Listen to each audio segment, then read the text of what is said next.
ఇక్కడ ఫోటో కనబడుతుంది కదా, ఒక చిన్న పాప 6 సంవత్సరాల పాపని ఈ లంజా కొడుకు ఆమె సెకండ్ మ్యారేజ్ చేసుకుంది వీని. అంటే స్టెప్ ఫాదర్ అనమాట. అమ్మ పాపకు పెళ్లి చేసుకురు, బాగానే ఉంటారు. కానీ వీళ్ళిద్దరి మధ్యలో ఆ పాప ఉందని చెప్పి లంజా కొడుకు ఆమె పిల్ల గొంతు పిసికి చంపేసి ఆ కోపం చల్లారాక చెరువులో పడేసిండు లంజా కొడుకు. మళ్ళీ ఏం తెలియనట్టు వాళ్ళ అమ్మ రాగానే ఆఫీస్ నుంచి అయ్యో పాప కనపడతలేదని చెప్పి వాడే వెళ్ళి కంప్లైంట్ ఇచ్చిండట.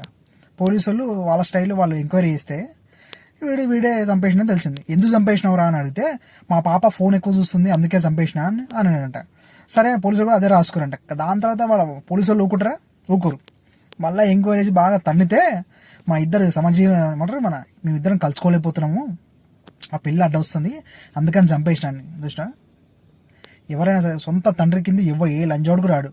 మీరు చాలామంది నమ్ముతారు, మగవాళ్ళని నమ్మి మాకు పిల్లలు ఉన్నారు అయినా చేసుకుంటా అంటుండు, నేను పెళ్లి చేసుకుంటా అని చూసినావు. నీ అందానికి మైమరిచిపోయి నీ కోసం వస్తుండు కానీ నీ పిల్లల్ని చూసుకోడు వాడు.